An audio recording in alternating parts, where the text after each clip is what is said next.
시장의 주요 이슈에 대해서 전문가의 다각도의 시선 엿보는 시간입니다. 마켓인사이드 하나대투증권의 양경식 기자와 함께하겠습니다. 안녕하세요. 안녕하십니까. 네, 최근 시장을 가장 불안케 하는 것이 왜 글로벌 증시는 잘 가는데 우리 증시는 이렇게 못 가냐, 이 점이 아닐까 싶거든요. 그렇습니다. 우리 증시를 좀 글로벌 증시와 동조화시킬 수 있는 변수들, 어떤 것들이 앞으로 있게 될까요? 저희가 보기엔 상대적으로 지금 현재 우리나라 증시가 굉장히 약한 모습을 보이고 있는데 이유를 한 3가지 정도 정리를 해볼 수 있을 것 같습니다. 먼저는 펀더멘털 측면에서 지금 현재 글로벌 증시하고 우리나라 증시가 좀 약간 다르게 움직이고 있다고 볼 수 있습니다. 미국과 중국의 경제 지표가 굉장히 좋은데 우리나라 같은 경우에는 원화 환율이 강세를 보이면서 수출 증가율이 계속 낮아지고 있고요. 그것 때문에 펀더멘털에 대한 기대감이 그렇게 높지 않다는 점이 부담이라고 볼 수가 있겠고요. 두 번째는 기업 실적도 별로 안 좋습니다. 4분기 실적이 안 좋은 건 누구나 알고 있지만 1분기 기업 실적이 여전히 지금 현재 기대감이 높지 않지 않습니까? 그렇죠. 그 부분이 여전히 동력이 안 되고 있다고 볼 수가 있겠고, 세 번째는 뱅가드 이슈라든지 프로그램과 관련된 부담 때문에 수급 이슈가 여전히 발목을 잡고 있는 그런 국면이라고 볼 수가 있겠습니다. 그래서 단기적으로 지금 현재 이 3가지 요소가 곧바로 해소가 되기가 좀 쉽지가 않다는 점에서 보면 우리나라 증시가 상대적으로 약세를 보이는 국면이 좀 더 이어질 가능성이 높지 않을까.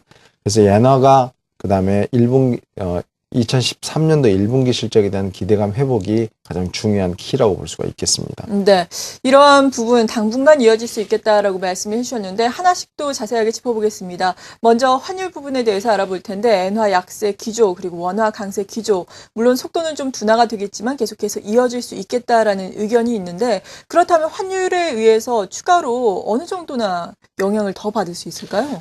일단 엔달러 환율이 얼마나 더 가파르게 올라가는지에 따라서 달려 있을 것 같습니다. 그런데 지금 현재로 보면 오늘 지금 BOJ가 통화정책회의를 하고 있고 아직 결과를 발표하지 않았는데, 결과문에서는 이미 지금 외신에서는 인플레이션 목표치를 일본 정부하고 일본은행이 2%로 올리기로 사실상 합의를 마쳤다, 이런 뉴스들이 흘러나오고 있는 상황입니다. 그렇게 되면 BOJ가 인플레 목표치를 2%로 변경하면 제가 보기로는 좀 중장기적으로 1분기 내에 엔달러 환율이 95엔에서 97엔까지 여기서 지금 현재 3%에서 5% 정도 더 올라갈 가능성이 있다고 보고 있고요. 그 부분이 상대적으로 우리나라 주식시장에는 부정적인 영향을 미칠 것으로 예상을 하고 있다고 볼 수 있습니다. 다만 근데 이제 이번 조치가 끝나고 나면 추가적으로 엔화를 곧바로 계속해서 약세로 몰고 가기는 일본 정부 입장에서도 좀 부담스럽다는 점에서 보면 95엔대 이상에서는 상승 속도가 좀 둔화될 것으로 예상을 하고 있기 때문에 엔달러 환율이 95엔대 갈 때까지가 우리나라 주식시장이 상대적으로 좀 부담스럽고, 그 이후가 되면 좀 약간 우리나라 시장이 기력을 찾을 수 있지 않을까 싶은 생각을 갖고 있습니다. 네, 지금이 한 90엔대를 약간 넘어서는 수준인데 95엔대라고 하자면은 또 시간이 조금 더 필요하겠네요. 그렇습니다. 네, 아무튼 이러한 영향으로 인해서 앞서 말씀해 주신 것처럼 기업 이익에 대한 추정치 하향 조정세가 계속해서 이어지고 있는 상황입니다. 특히나 자동차 업체에 대한 우려가 큰 상황인데요. 자동차 주요 업체들 또 이번 주에 실적 발표를 많이 하게 됩니다. 이번 주, 다음 주 많은 업체들이 실적 발표를 하게 되는데요. 실적 발표에 따른 시장의 영향은 어떻게 보십니까?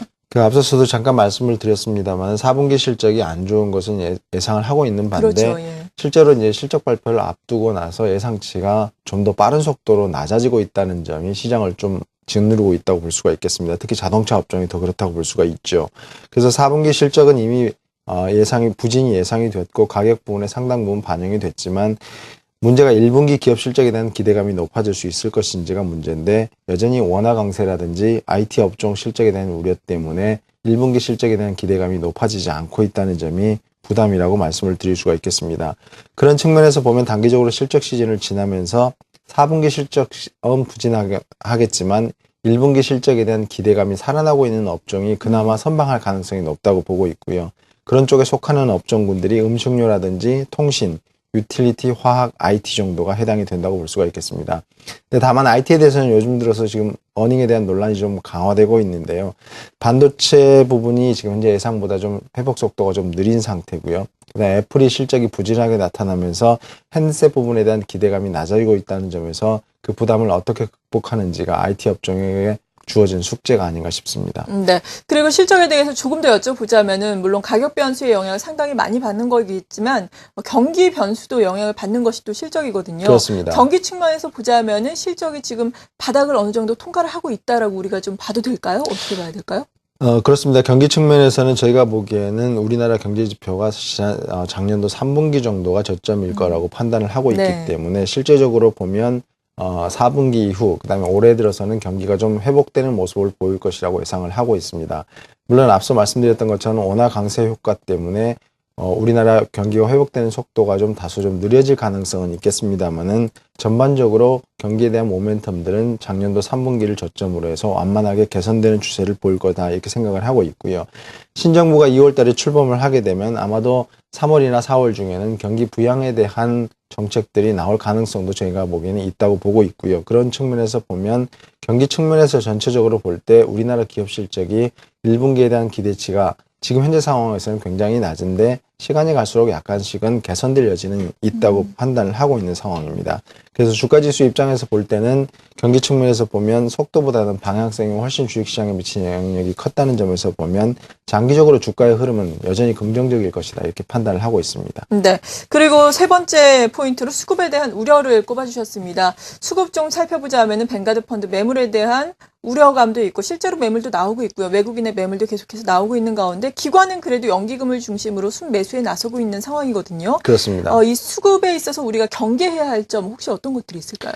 외국인에 대한 기대치가 좀 여전히 지금 높은 상황이었는데 그게 네. 예상보다 좀 낮아지고 있다는 점이 일단은 좀 주목을 해볼 필요가 있다고 보고 있습니다. 앞서 말씀해 주신 대로 뱅가드 이슈가 당초 예상에서는 별다른 큰 영향력은 없을 거다 생각을 했지만 단기적으로 지금 현재 수급에 좀 부담 요인이 되고 있다고 보고 있고요. 두 번째는 프로그램 순매수 차익 잔고가 여전히 지금 현재 높은 상황에서 해소가 되지 않고 있는 관점에서 시장이 그 부분이 어떻게 청산이 될지에 대해서 여전히 설왕설래하고 있다는 점에서 수급 부분에서 문제가 있을 수 있다고 보고 있고요. 미국 국가부채 한도와 관련된 논란이라든지 그다음에 지출 축소 협상과 관련된 부분에서 일정 부분의 그 진도가 나가는 부분, 그러니까 긍정적인 부분들이 나타나고는 있습니다만은 여전히 그 부분에서 외국인들 입장에서는 다소 좀 관망세를 보일 가능성이 높다는 점에서 보면 단기적으로 외국인 수급이 안정적일 거라고 이렇게 보기가 좀 어렵다 이렇게 보여집니다. 네. 그런 측면에서 연기금이 굉장히 중요한데 연기금이 계속적으로 일방으로 이렇게 주식을 사들이고는 있습니다만은 공격적으로 사들이면서 주가를 끌어올리는 형태는 지금 현재 보이지 않고 있다는 점에서 보면 연기금의 매수만으로는 주가가 강력하게 올라가기에는 좀 쉽지가 않다는 부분이고요. 전반적으로 지금 현재 글로벌 증시에서 나타나는 현상이 안전자산에서 위험자산으로 자금이 좀 옮겨가는 것이 가장 큰 일반적인 특징인데 우리나라는 여전히 지금 현재 안전자산 쪽에서 자금이 머물러 있는 과정이 계속되고 있다고 볼 그렇죠. 수가 있겠고 펀드에서는 환매가 계속 나오고 있는 상황이기 때문에 국내 기관들은 여전히 지금 현재 여력이 없다고 볼 수가 있기 때문에 수급 전체적으로 보면 연기금 외에 기대할 부분이 없다는 점에서 시장의 변동성이 좀 커지고 있다고 볼 수 있겠습니다. 네, 지금 짚어주신 수급이라든지 환율 등 여러 가지 변수로 인해서 우리나라에서는 여전히 안전자산 선호 현상이 대두가 되면서 지금 상대적인 매력도가 약화되고 있는 상황인데요. 그럼에도 불구하고 해외로 눈을 돌려보면 G2의 경기가 상당히 개선되면서 전반적인 해외의 투자 환경은 좀 나아지고 있는 거죠. 그렇습니다. 그렇게 보시는 게 맞습니다. 예. 그래서 미국과 중국 같은 경우가 지금 현재 생각한 것보다 경제가 빠르게 회복이 되고 있다고 볼 수가 있겠고요. 특히 미국은 지금 현재 고용 부분이라든지 주택 시장에서의 회복이 가시화가 되고 있다고 볼 수가 있겠고 중국은 제조업 지수하고 GDP 성장률이 바닥을 찍고 지금 현재 업턴을 하고 있는 상황이기 때문에 미국과 중국의 경제 지표를 바라보면 우리나라 경기에 대한 기대감을 높이는 데는 큰 무리는 없어 보입니다. 그래서 전반적으로 큰 그림에서는 우리나라가 지금 현재 단기적으로 굉장한 많은 아킬레스건을 갖고 있지만 전반적인 글로벌 경제의 상황이 나쁘지 않다는 점에서 보면 장기적으로 우리나라 시장도 그와 동조화를 이룰 수 있는 가능성은 충분히 열려 있다고 볼 수가 있겠는데 단기적으로 환율이라든지 수급 부분이 우리나라 증시를 발목을 좀 잡고 있어서 상대적으로 우리나라 증시가 부진한 모습이 좀 더 이어지고 있다고 볼 수가 있겠습니다. 그래서